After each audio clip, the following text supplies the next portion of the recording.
bakar duit. Sebenarnya bakar duit itu kalau konotasinya positif itu adalah investasi untuk cost untuk guide pengguna, Benar. guide customer. Terima kasih telah klik video dan audio dari Ari. Semuanya ada di sini. Semoga menghibur dan bermanfaat. Itulah yang ketika mereka bakar duit, ketika mereka punya perhitungan yang pas, itu nggak akan mereka bangkrut, karena kompetisinya juga banyak nih. Rela jual mahal untuk nyewa pemain bola, nyewa girl band, terus Ya. nyewa apa namanya boy band Boy terkenal band. buat Ya. ini, karena influencer, artis, figur lah, Ya. itu tuh pasti punya fanbase. Saya aja belanja di e-commerce ini loh. Nah, pasti yang fans yang bucin-bucin itu istilahnya. Bucin itu bakal ikut. Oh, si ini beli di ini loh, di e-commerce ini. Bahkan jarang banget aku lihat perusahaan teknologi atau apa yang growth organik lah. Ya. Itu jarang banget. Rata-rata yang aku ini mereka pasti pakai influencer. Assalamualaikum warahmatullahi wabarakatuh. Selamat malam, shalom. Shalom. Oke, selamat datang di channelnya Ari. Area. Semuanya ada di sini. Oke, mantap. Halo Mas. Wih, salam kebajikan.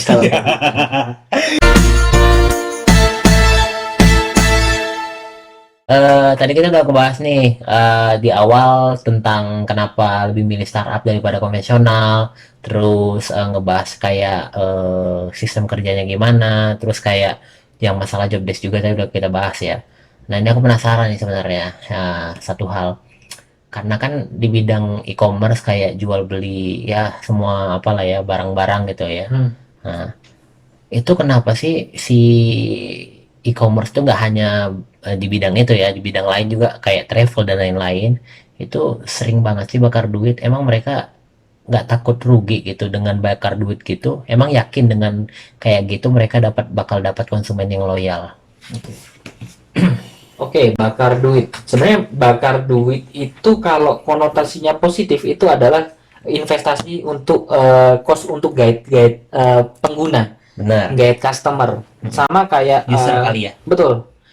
Pernah dengar kasus Pocari Sweat nggak? Pocari Sweat itu ketika dia di awal meluncurkan produk, dia itu benar-benar gila banget. Dia ngegratisin Pocari Sweat selama aku lupa 1 atau 2 tahun.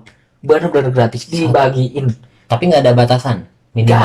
Nggak ada. Misalnya 1 hari misalnya segini. Nggak. Wow. Ya aku yang seingatku aku nonton di apa namanya di YouTube waktu itu emang apa namanya mereka tuh ngegratisin produknya seini. Nah, maksud aku di sini. Ketika kita punya apa namanya suatu produk dan kita ingin dikenal masyarakat secara cepat gitu, maka emang marketing kita harus unik dan emang ada duit investasi. Nah, kalau kita tanya rugi atau enggak, itu ada cara mengukurnya, ROI-nya, terus BEP-nya gimana, Manajemen resikonya kali ya. Iya, itu semua bisa diukur dengan pertumbuhan pengguna, dengan pertumbuhan apa namanya omset di e-commerce itu, dengan apa namanya banyaknya order yang masuk. Ya. Jadi memang terkesan bakar duit, tapi mereka apa namanya mereka punya ukuran. Misal aku dikasih modal nih 100 juta gitu. Nah, 100 juta ini gimana caranya? Nanti ketika uang aku tinggal 10 juta, itu orang udah mulai ini. Jadi nggak langsung kita punya bisnis langsung panen itu. Mindsetnya mungkin agak sedikit berbeda sih.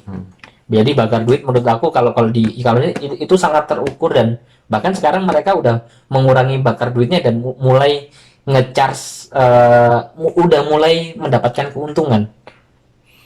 Jadi itu bakar duit itu tujuannya untuk di jangka panjangnya. Betul, ya? jangka panjang akuisisi user.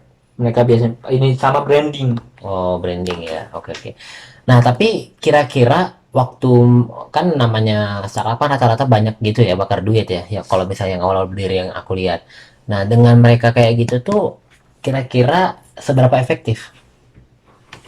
Seberapa efektif? Kalau dilihat seberapa efektifnya, satu mungkin menurut aku bisa diukur dari seberapa banyak pengguna yang datang ke mereka, seberapa banyak apa namanya orang yang ngomongin mereka, branding mereka gimana. Jadi apa namanya bisa viral nggak, dan pada akhirnya mereka dengan bakar duit itu mereka bisa menghasilkan berapa di investasi.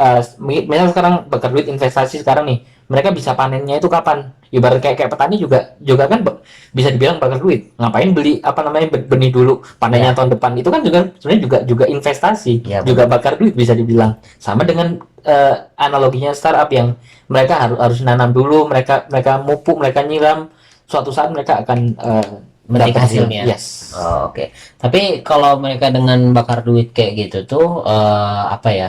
Maksud aku tuh pasti ada juga kan yang kayak akhirnya ujung-ujungnya bangkrut. Ya, Nah, itu gimana ceritanya tuh? Kalau misalnya dari pengalaman yang kamu lihat kan kamu udah kerja di beberapa startup gitu. Itu kira-kira gimana tuh? sebenarnya aku nggak terlalu mendalami kenapa mereka bangkrut segala macam, tapi itulah yang ketika mereka bakar duit, ketika mereka punya perhitungan yang pas, itu nggak akan mereka bangkrut, karena kompetisinya juga banyak nih. Siapa yang bisa mengolah uangnya untuk bertahan dan akhirnya menghasilkan.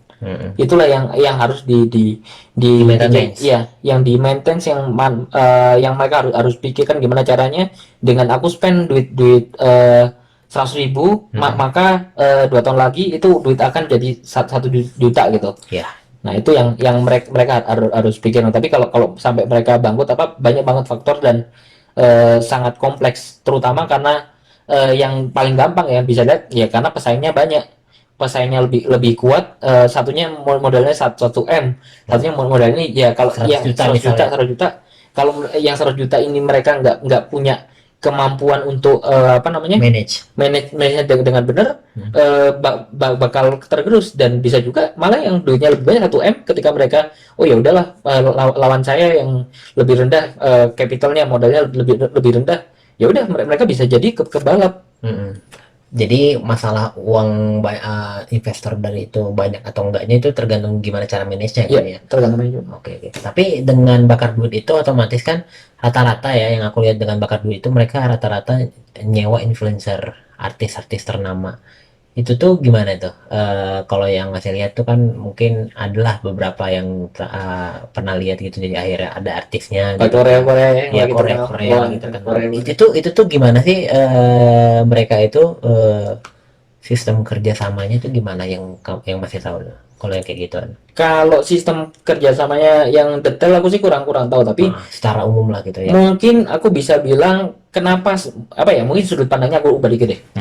Mungkin kenapa mereka kayak rela jual mahal untuk nyewa pemain bola, nyewa girl band, terus Ya. nyewa boy band Boy terkenal band. buat Ya. ini, karena influencer, artis, figur lah, Ya. itu tuh pasti punya fanbase. Benar.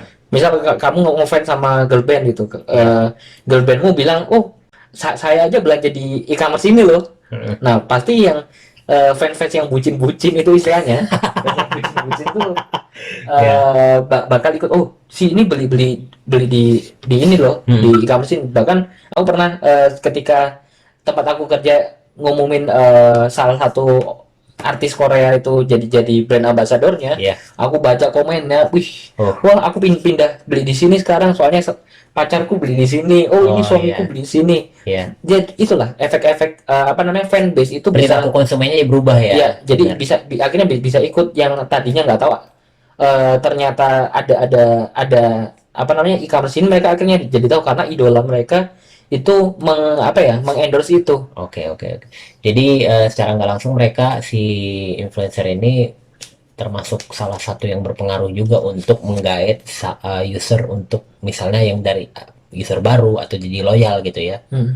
Gitu. Terus nah dari situ tuh si startup yang banyak influencer gitu kayak gitu.